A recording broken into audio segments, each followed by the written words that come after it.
ታላቅና ቅድስት ከተማ የጌታችን የፈጣሪያችን የእግዚአብሔር እግሮች የተመላለሱባት ምድር ኢየሩሳሌም። ያችን ከተማ ዛሬ እንደምናውቃት ሳይሆን በታሪክ አቧራ ተከርና በጦርነት ጠባሳ ተሸፍና እንመለከታታለን።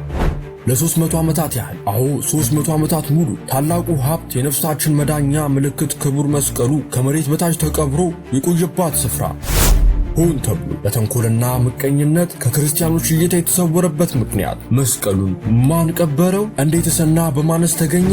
ያደረገው ተአምር ምንድነው?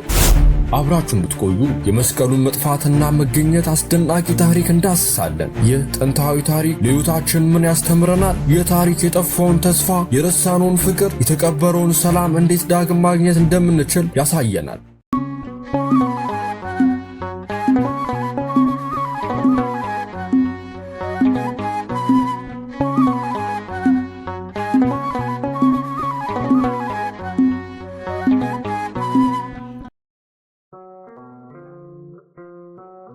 የጥንት መጻሕፍት እንደሚነግሩን አይሁድ በጌታችን መስቀልና መቃብር ዙሪያ ይፈጽሙ የነበሩትን ተአምራቶች መቋቋም አቅቷቸው ነበር። ዓይን የሌለው ሲያይ፣ አንካሳ ቆሞ ሲራመድ ሲያዩ ልባቸው በቅናት እንደ እሳት ነደደ።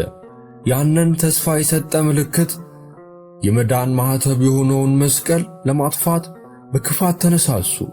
ምቀኝነት ምን ያህል አጥፊ እንደሆነ መገመት አያቅተንም። የሌላውን በረከት ማየት የማይፈልግ ልብ የራስን እምነት እስከ መቅበር የሚያደርስ ክፋት ይወልዳል። ከጌታችን ዕርገት በኋላ ክርስትና በመላው ዓለም እየተስፋፋ ሲሄድ የሮማን አገዛዝ ስር የነበረችው ኢየሩሳሌም የክርስቲያኖች መናኸሪያ ነበረች። ነገር ግን በ64 ዓመተ ምህረት አካባቢ አይሁድ ከሮማውያን አገዛዝ ነፃ ለመውጣት ባደረጉት አመፅ ከተማዋ ሙሉ በሙሉ ተቆጣጠሩ። ታዲያ ምን አደረጉ? ክርስቲያኖች ወደ ጌታችን መስቀልና መቃብር እንዳይቀርቡ ከለከሏቸው። ቅዱስ ቦታውን የቆሻሻ መጣያ ስፍራ አደረጉት። የዓለም ቤዛ የተሰቀለበትን ደሙ የፈሰሰበትን የተቀደሰ መሬት የሰው ልጅ ኃጢአት የሚጥልበት የቆሻሻ ክምር አደረጉት። ይሄ ምን ያህል ልብ የሚሰብር ተግባር ነው! የእግዚአብሔርን ቅድስና እስከዚህ ድረስ መናቅ! ጊዜያት አልፈዋል። ዘመናት ተፈራርቀዋል። በዚያ የቆሻሻ ክምር ላይ አቧራ ሲከመር፣ የጦርነት ፍርስራሽ ሲጨመር ቦታው ከትልቅ ጉብታ በቀር ምንም አይመስልም ነበር። ከ132 እስከ 135 ዓመተ ምህረት በነበረው ጦርነት ደግሞ ኢየሩሳሌም ፈጽሞ ጠፋች። ከተማዋ ተዘረፈ። ፈርሶ ለይቶ ለማወቅ እስከሚዳግት ድረስ ጠፋች። ዳግመኛ ንጉሥ አድሪያን በ135 ዓመተ ምህረት ኢየሩሳሌምን በአዲስ ፕላን ሲሰራ በቀድሞ የጎልጎታ ስፍራ ላይ የቬነስ ጣዖት ቤተ መቅደስ ገነባ። የእግዚአብሔርን ቤተ መቅደስ በጣዖት ቤተ መቅደስ ተተካ። መስቀሉ ለመጥፋት ብቻ ሳይሆን ማንነቱን ለውጦ አሻራው ተደምስሶ በርኩሰት ተሸፍኖ ነበር። ይሄ ታሪክ ዛሬ ከኛ ሕይወት ጋር ምን ያገናኘዋል? የዛሬው ዘመን ቆሻሻ ምንድነው? ፌስቡክ ላይ የምናየው ከንቱ ነገሮች፣ ኢንስታግራም ላይ የምንመለከተው የውሸት ማንነቶች፣ በቲክቶክ ላይ የምናባክነው ውድ ጊዜያችን፣ ወይስ በየመዝናኛው ቦታው የምናሳደዳቸው ከንቱ ደስታዎች? እነዚህ ነገሮች የኛን እውነተኛ እሴት፣ ያንን ከእግዚአብሔር የተቀበልነውን ቅድስና እየሸፈኑ አይደሉምን? እምነታችንን፣ ሰብአዊ ክብራችንን፣ የዘላለም ተስፋችንን እየቀበሩት አይደሉምን? ልክ ኢየሩሳሌም በጦርነት እንደጠፋችው አንዳንዴ እኛም በውስጣችን የሚፈጠሩ የኃጢአት ጦርነቶች የእምነታችንን ከተማ አፍርሰን በከንቱ ነገሮች እየሸፈንን እንኖራለን። አንዳንዴ ደግሞ ክርስቲያናዊ እሴቶቻችን ከጥንት አባቶቻችን የተቀበልነውን ውድ ቅርስ እንደ አሮጌ ፋሽን በመቁጠር በዘመናዊነት ስም ትተነው እንሄዳለን። በዚህም ሳናውቀው መስቀሉን የሕይወታችን መሠረት በዘመኑ ቆሻሻ ውስጥ እየቀበርነው እንመላለሳለን። ነገር ግን የዚህ ታሪክ ድምዳሜ እንደሚያስተምረን ብርሃን ለጊዜው ቢደበቅም ፈጽሞ አይጠፋም። የጨለማውም ኃይል ምንም ያህል ቢበረታ የእውነት ብርሃን ሊያጠፋ አይችልም። መስቀሉ ቢቀበርም ኃይሉ ግን እዚያው ነበር። እኛም ውስጥ ያለው የእግዚአብሔር ብርሃን፣ የእምነታችን ኃይል፣ ምንም ያህል በዘመኑ ጭቃ ቢሸፈንም ፈጽሞ አይጠፋም። ዋናው ነገር ያንን ብርሃን ደግሞ መፈለግ ነው። ጨለማ ለዘላለም አይነግስም። ብርሃን ወገግታ አይቀሬ ነው። የሰው ልጅ ክፋትንና ጥላቻ የእግዚአብሔርን የማዳን ሥራ ሊቀብር ቢሞክርም የጊዜው ፍጻሜ ሲደርስ ግን ታምራት ተፈጽመው እውነት ይገለጣል። የእኛም ታሪክ ከጨለማው ዘመን ተሻግሮ ወደ ብርሃናማ ወቅት ይሸጋገራል። ወደ ሮም ግዛት ወደ ንጉሥ ቆስጠንጢኖስ ዘመን እንምጣ። ይሄ ንጉሥ ከዚህ ቀድሞ ለክርስትና እምነት ታይቶ በማይታወቅ መልኩ ነፃነት የሰጠ ደግ ንጉሥ ነበር። ከዘመናት ስደት፣ ግድያና ጭቆና በኋላ ቤተ ክርስቲያን ከግብር ነፃ ወጣች። ከመንግሥት ገቢ ድርሻ ተመደበላት። እሁድ የክርስቲያኖች የዕረፍት ቀን ተባለ። በክርስቲያኖች መካከል ለሚፈጠሩ ጥቃት፣ አለመግባባት ኤጲስቆጶሳት የመደበኛ ሥልጣን ተሰጣቸው። ከሁሉ የሚበልጠው ደግሞ ክርስትና የሮም ግዛት ብሔራዊ ሃይማኖት እንዲሆን ተደረገ። ይህ ሁሉ የሆነው የክርስቲያኖች ስደት አልቆ ቤተ ክርስቲያን የወንጌል ምልክት በነጻነት እንድታስተምር ነበር። ታዲያ ይህ ንጉሥ ይህንን ሁሉ ለምን አደረገ? ታላቅ ተአምር አይቶ ነበርና። በወቅቱ የማክሲንዲዮስ ጦር ኃይል ሮምን ሊወር ሲዘጋጅ ንጉሥ ቆስጠንጢኖስ ለጦርነት ተሰናዳ። በዝግጅት ላይ ሳለ ግን ቀትር ላይ ሰማይ ላይ የመስቀል ቅርጽ ያለው ደማቅ ብርሃን አየ። ብርሃኑ ላይም በዚህ ታሸንፋለህ የሚል ጽሑፍ ተጽፎ ነበር። ወዲያውኑ ትእዛዙ አስተላለፈ። ሰራዊቱ ሁሉ በጋሻውና በፈረሶቹ አንገት ላይ የመስቀል ምልክት እንዲያደርግ አዘዘ። ሰራዊቱ የጌታችን የመስቀል ምልክት ይዞ ወደ ጦርነት ገባ። ጠላቶቻቸውንም ድል አደረጉ። በታላቅ ክብር ተመለሱ። ሮምን በሙሉ ጠቅልሎ የገዛው ከዚያ በኋላ ነበር። ይህ የመስቀሉ ኃይል የተገለጠበት ድንቅ ታሪክ ሆነ። ንግሥት እሌኒ ልጇ ቆስጠንጢኖስ ክርስቲያን ከሆነላት ወደ ኢየሩሳሌም ሂዳ መስቀሉን ለመፈለግ እንዲሁም በኢየሩሳሌም ያሉ ቅዱሳት መካናትን አብያተ ክርስቲያናትን ለማሳነጽ ለእግዚአብሔር ተስላ ነበር። ስዕለቷም ሰምሮላት ልጇ በ337 ዓመተ ምህረት ተጠመቀ። ቅድስት እሌኒም ወደ ኢየሩሳሌም ሄደች። እንደደረሰችም ስለ ክብረ መስቀል መረመረች፣ ጠየቀች። ቦታውን የሚያስረዳት ግን አላገኘችም። አይሁድ የተቀበረበትን ቦታ ለማሳየት ባይፈልጉም ባደረገችው ከፍተኛ ጥረትና ፍለጋ አረጋዊ ኪራኮስ የጎልጎታን ኮረብታ አመለከታት።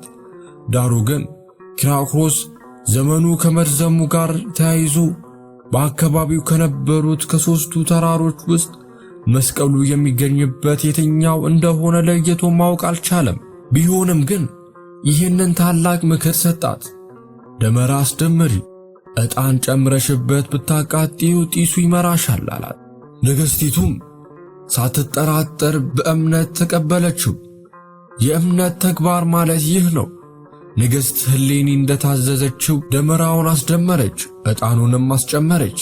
የዕጣኑ ጢስም እንደ መሪ ኮከብ ሆኖ መራት። ቁፋሮ መስከረም 17 ጀምሮ መጋቢት 10 ተጠናቀቀ። 3 መስቀሎች ተገኙ። ታዲያ የክርስቶስ መስቀል እንዴት ሊለዩት ቻሉ? በታምራቱ። አዎ በታምራት። ዕውር አበራ፣ ለምጻም ነጻ፣ ሙት ተነሳ። ንግሥት እሌኒም ያንን ታምራት ያደረገውን ቅዱስ መስቀል የከበረ ቤተ ክርስቲያን አስገንብታ በክብር እንዲቀመጥ አደረገችው። ቅዱስ መስቀሉን የማግኘቱ ታሪክ ድንቅ ነው።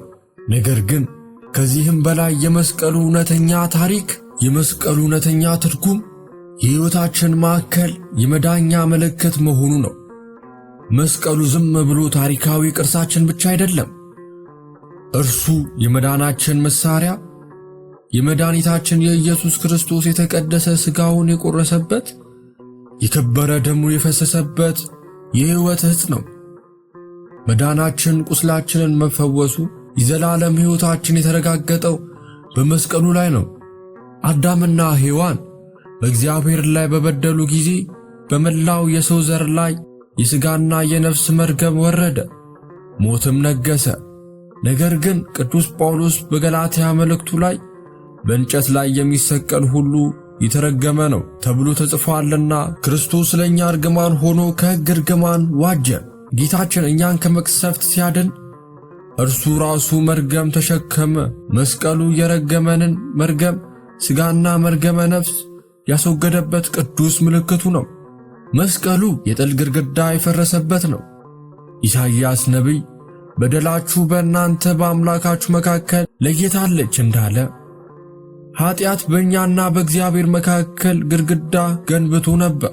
ነገር ግን ቅዱስ ጳውሎስ በመካከል ያለውን የጥል ግድግዳ በሥጋው አፈረሰ በማለት ይገልጽልናል።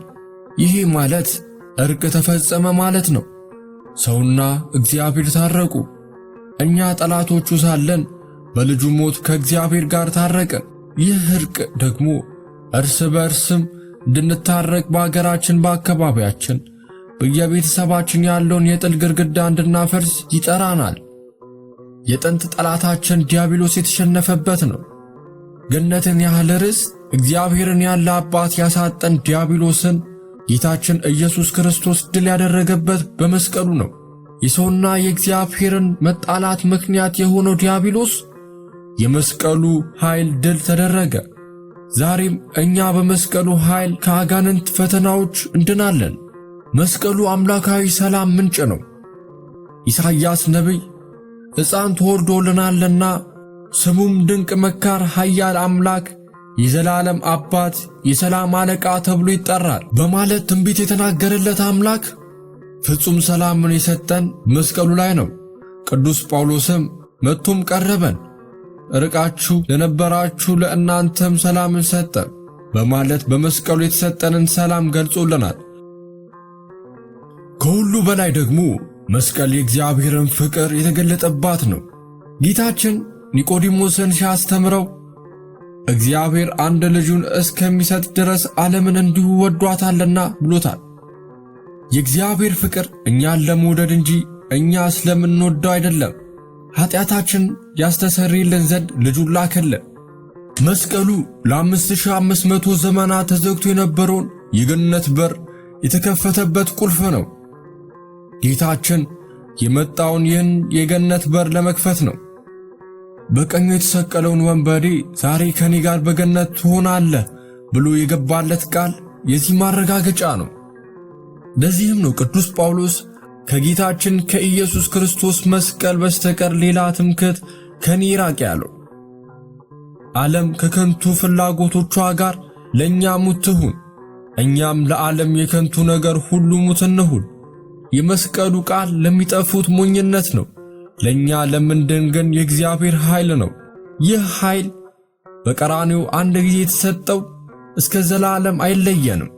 አባቶቻችንና እናቶቻችን ከዘመናት በፊት መስቀሉ ተሰውሮባቸው በጨለማ እንደኖሩት ሁሉ ዛሬም እኛ በ21ኛው ክፍለ ዘመን በብዙ ነገር ተቀብረን እንኖራለን።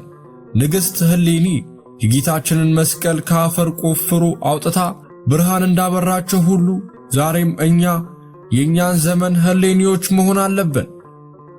ታዲያ የእኛ ዘመን የተቀበረው መስቀል ምንድነው? የእኛ ዘመን ቆሻሻ ክምር ምንድነው? ፍቅር በጥላቻ ተቀብሯል። በማህበራዊ ሚዲያ የምናየው የጥላቻ ንግግር፣ በቤተሰብ ውስጥ ያለው መከፋፈል፣ ይህ ሁሉ የፍቅር መስቀል የተቀበረበት የቆሻሻ ክምር ነው። ሰላም በጦርነት ተቀብሯል። በሀገራችንና በየዓለማችን የምናየው የጎሳ ግጭት፣ የሃይማኖት ግጭት፣ በውስጣችን ያለው ሰላም ማጣት፣ ይህ ሁሉ የሰላም መስቀል የተቀበረበት ነው። አንድነት በመለያየት ተቀብሯል። እምነት በክህደትና በጥርጣሬ ደብዝዟል። መንፈሳዊነት በሥጋዊነት በፍቅር ዓለም ተተክቷል።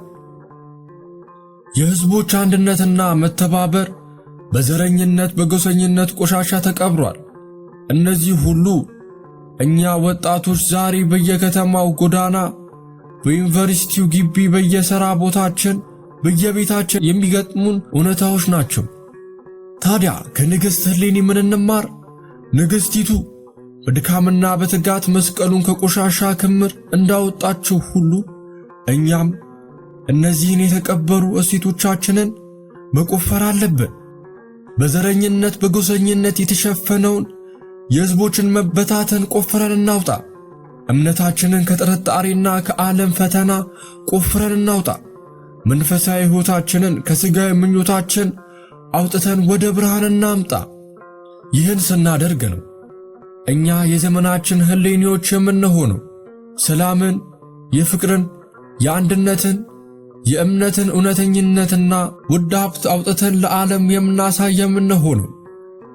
ግን የት እንጀምር? ከሌላው ሰው ነው ወይስ ከራሳችን? ቅዱስ ጳውሎስ ዓለም ለእኔ የተሰቀለበት እኔም ለዓለም የተሰቀልኩበት እንዳለ መጀመሪያ መቆፈር ያለብን ራሳችንን ነው።